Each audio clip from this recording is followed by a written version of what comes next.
Thanks for tuning in to Larger Curves today. Make sure you smash that like button and smash that subscribe button on your way in for the latest in reality news here on Larger Curves.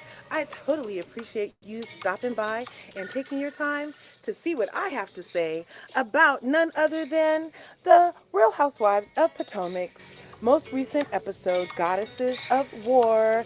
Hello, did you watch it? I did, and we're gonna jump right into the Real Housewives of Potomac. Like, was that body shaming or not? These two go back and forth. You know, Candace and Ashley go back and forth, but the look on Robin's face says it all to me. Okay, forehead and wide back when Ashley was called that by Candace. Um, that's in retaliation for all the time she got called squirrel, and now Ashley got back at her tonight by saying dry to her beautiful BFF, Robin. It was a lovely toast, and all the ladies chimed in. And then they, of course, talked and gossiped about some other things that came up later in the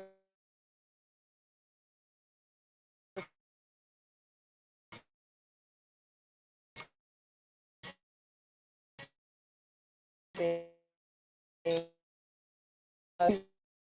She's not getting married again because she doesn't want to have to answer to any man. And the girls understand it's good to have your own money and be equal in relationships and not have anybody be over the other person in a relationship. So I thought that was a beautiful moment. And then we have husbander woes with the Bassett Dillards. Is that right? Candace Dillard Bassett? Yeah, with the Bassetts. Okay, and Chris was woeing about his need to have, I don't know what the hell is going on with Chris, because I'm going to post the other video about this live that totally contradicts this conversation that they had in last night's episode. So I don't have a lot to say on that. But then we have the Osefos having the conversation with their children about what it is to be black in America and having that talk with their kids. And they have to tell them the truth about interacting with cops. And that is true what Wendy said. It's so unfair that black parents have to have that conversation with their children. And then her son even said, Mommy, if I can become like Martin Luther King, do you think I can help stop it? It was so sweet and precious. And, you know, she was like, just give me a hug, son. It was so cute. But it was a very deep, powerful moment for reality TV. And that's what we're here for, reality. And this is a reality moment in many black households. And I know that some people might weaponize this moment that the Osefos shared in all vulnerability and honesty with the world. It did seem a little like scripted with the placement of everybody. Like, that's a conversation like I would hold my son to me in my lap, you know, or have him very close to me, you know. And they were kind of like 6 feet apart, like they were social distancing or something. I don't know. It was very interesting for the body language and the distance between them when they were having this conversation with their kids. That's the only weird part to me. But other than that, I really thought that was a good moment. Then we are on to Karen being full at lunch. When I say Karen is full at lunch, because she was full of herself again and full of her hot air and full of her gaslighting, sitting down with her full on obsession with Giselle again, going on and on, over lamenting about Giselle and how she treated Wendy at the thing before, at the weekend, at the week that Candace set up before Ashley's arrival. And oh, you had to see it. And of course, Ashley sitting there with her boob out, breastfeeding again. Ashley's storyline is breastfeeding this season, if you hadn't noticed yet. And I don't know if there's an issue that, you know, she wants to talk about or something, because all this breastfeeding every episode, lady, it's the Real Housewives of wherever show. It's not lactating moms show, okay? Never in any of the other seasons are the ladies trying to, have their booby out breastfeeding constantly. Have somebody watch that baby and go be with these ladies and interact. Unless there's some stuff that you don't feel like talking about and you're using your baby as a shield, as I suspect that you are, in my opinion, using your baby as a shield. Miss Ashley Darby don't want to talk about where your husband's hands are and why he can't watch the newborns while you have to go make money for the people that is in the household. I don't understand it, Ashley, but I need to digress. There, I said it. So back to Karen being full at lunch. Karen is full at lunch because she is still going in on Giselle so horribly and disgustingly, talking about her lady parts all the time, talking about fat pea this and firebox that, and always talking about Giselle's freaking appearance. And in my opinion, Giselle is gorgeous, as is Karen. However, they're not the same kind of gorgeous to me. And I don't know why nobody wants to just respect the beautiful that Giselle is and just let her have it. And she knows the assignment at work. She knows how to be messy, but you can't take that away from her beauty. And you cannot pretend that Karen is more beautiful than Giselle with that attitude. To me, in my opinion, anyway, if what makes Giselle so ugly in people's eyes is her attitude, to me, what makes Karen so unappealing in my eyes is her attitude and her gaslighting. I mean, that's why her eyes are only halfway open half the time, is because of all the gaslighting she does, all the gas in the room. Anyway, so now we have Robin, a life coach, and trust issues. Oh my. Robin went and saw the life coach finally. Remember last week she was telling her kids about how mommy isn't right and she's not motivated the way she needs to be. Well, she gets to the psychiatrist coach, life coach, I mean, and says that it's because she has trust issues with everything that happened to her before, with the financial stuff specifically, and how they lost everything with their best friend rather, being in charge of the money, remember? And so she said she had trust issues from that and basically a fear of success because of that financial experience. However, when the woman was asked about being married, and her reason she gave the life coach was, oh, it's because of COVID. I'm just not really structured right now and focused. And that's why, I'm not really thinking about being married right now. No, it's because you still got trust issues about being cheated on by Juan. Also, Robin, I mean, if you're going to spend money on life coaches and counseling, may as well get as real as possible and just say, hey, what if he was to cheat on me again? The same way of, hey, what if I make this money and we lose it again? They're two things that are exactly the same, Robin, and they're completely understandable, girl. I mean, hey, I really appreciate Robin Dixon's letting us in on mental health matters as it relates to dealing with the pandemic and being a mom in a household where, you got real life issues. I appreciate that, Robin. Thank you for some storyline. We're going to finish off the episode with the Goddesses lunch. OMG. Does Mrs. Mia Thornton know how to throw a beautiful extravaganza goddess luncheon? It was beautiful. It was magical. The women looked beautiful. Everyone was in attendance. They all had on dresses. Robin took her braids out. Everybody was looking gorgeous. She had wreaths for their hair. She placed them upon each woman's head when they entered this beautiful like atrium outside, like a gazebo. It was very beautiful. But they did have to walk through mulch to get there. And Mia's funny. She said, oh, I wanted you girls to work on your figure. Karen, I'm helping you get in that wedding dress. But, the reason I say the venue was magical was because it was the place where, yes, and to move on. Let it go,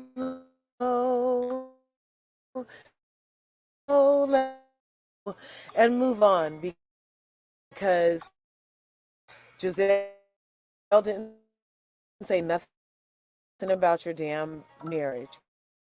It was in the blog and you went overboard, okay? And then, believe it or not, freaking Candace helped Giselle open up about what she knew about the timeline of the affair that Jamal had that Monique brought up at the reunion and how Karen used that weaponized. And even though Giselle had apologized multiple times, Karen's dementia kicked in, of course, or her gas, of course, production being shady, had the shots for it of Giselle being the one to have apologized most frequently in their years past. And so they too decided to move on. It was beautiful. And so Mia got her wish, and all was right in the kingdom of Potomac. And that was occurs for the Real Housewives of Potomac, Goddesses of War. Hey everybody, how is it going? I hope you liked that review. I hope my air conditioner in my car is not too loud. I really, really hope so. Okay, how's everybody doing? Toddy, what's good, Toddy? What's good, one who cares? OMG. I can't believe you guys stopped by with me this after freaking noon. Where are my sound effects for my people? Where are my sound effects? I got to keep my phone close because I'm using my phone's hotspot to on my laptop so that I can do this while we're at the barber shop getting my son's hair done. You know. Okay. That's not a problem. So how's everybody doing? How are you? Did you guys get a chance to see the episode that I reviewed? Did you guys get a chance to see that episode?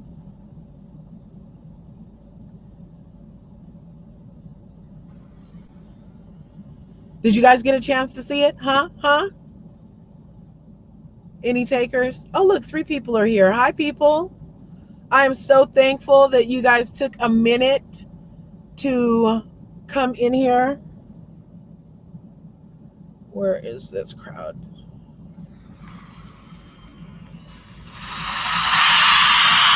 Thank you.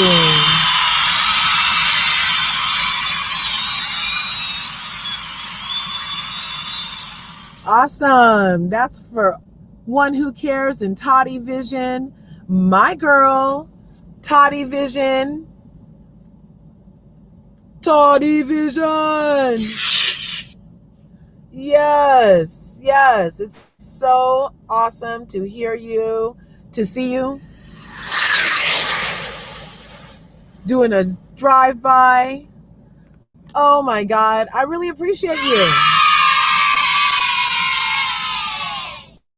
My 2 of my faves happen to be here. So, One Who Cares, what did you think about the episode? I appreciate that, Toddy. Thanks. I tried to upload this video and it kept failing. So I was like, I wonder, can I make it so that it's a StreamYard live, and how can I do this? And so I just did that. I just did it because that's what the day and age it is to do it. You know what I'm saying? Like One Who Cares said, I did. And so what did you think about it, One Who Cares?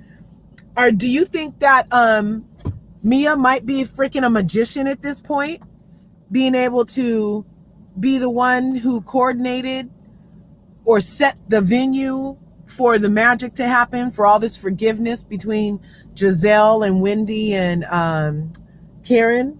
Ooh, my son just got a haircut and he looks fly, people. I was like, who that man walking over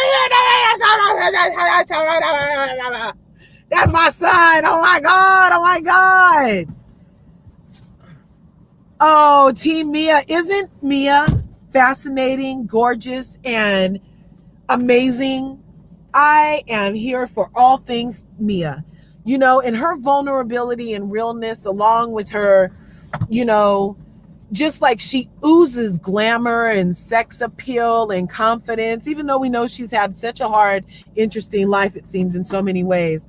I am team Mia also.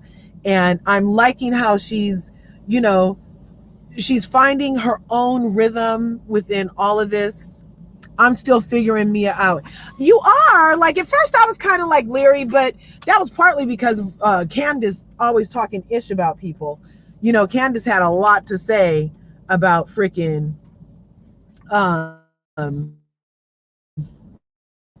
Mia, and tries to pretend like Mia's not honest.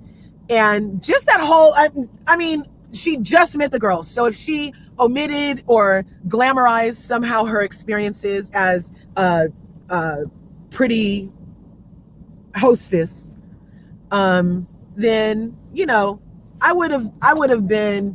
probably would have held back a little bit at first, but she did also tell him that she had her twat rejuvenated 3 times at the first lunch too.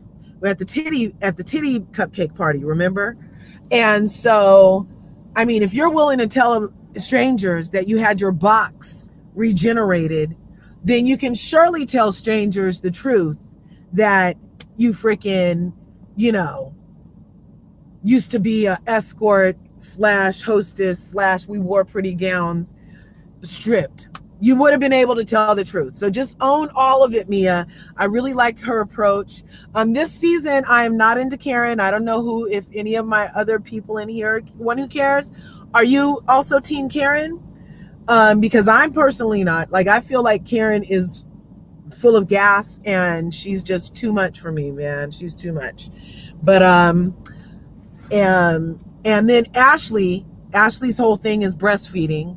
And Robin, at least Robin has given us some mental health check-in stuff, some relationship during a pandemic stuff, some being a mom during a pandemic, along with still continuing to be a green-eyed bandit. So I think Robin's holding up good on a storyline aspect.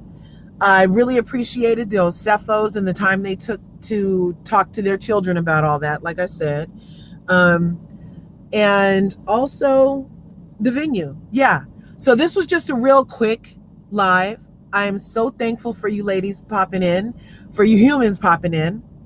One Who Cares and Toddy Vision, I appreciate you so much as always. I'm not going to hold you guys up too much today. Let me see. She flip-flopped at first, but we have similar backgrounds in this episode. Like what yeah, exactly. She did flip-flop a little bit with that whole what she used to do to get her money. And but we all would. I mean, we all got, I wouldn't necessarily tell everybody everything up front, I'd wait and maybe be like, oh, well, that I really meant this later on. It's not a whole lie. At least you brought it up, right? But again, thanks for tuning in to Larger Curves today. If you wouldn't mind smashing that like button, smashing the subscribe button if you haven't already. If you wouldn't mind telling a friend, I'm begging for likes, I'm begging for subs, I'm begging for everything. And I'm not really a beggar type chick. I'm actually manifesting. Let's change all this begging shit to I am manifesting. Hi, sister's here. You love Karen? Oh, Karen. Yeah, you can love Karen. I can love Karen, but I don't love her like that. I feel like she's good for the show, but I also feel like she's a gaslighter. Oh, look, my sister stopped in. What's good, sis? Woo, where's my thing? My sister's here. My sister. Tell me what the trouble is. I try to listen good and give the best advice that I can give. Hi, sister. Yay, sis is here. Yeah, Ashley is no bueno for me too, Toddy. We always talk about her and her problematic husband and her being problematic by proxy at this point. And all this holding your baby up because you don't feel like answering nobody's hard questions is a really cowardly move, Ashley. Keep it real, Darby. And yeah, so I'm not with all that. And you're right, sister.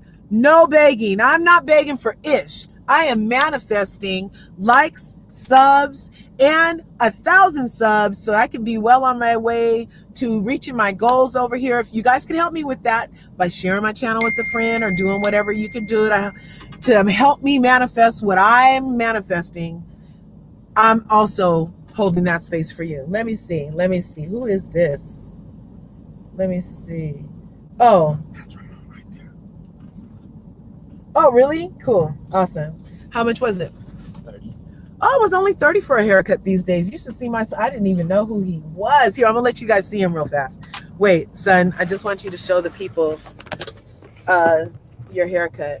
Okay. Okay? Here, get in the light. Can you guys see his haircut?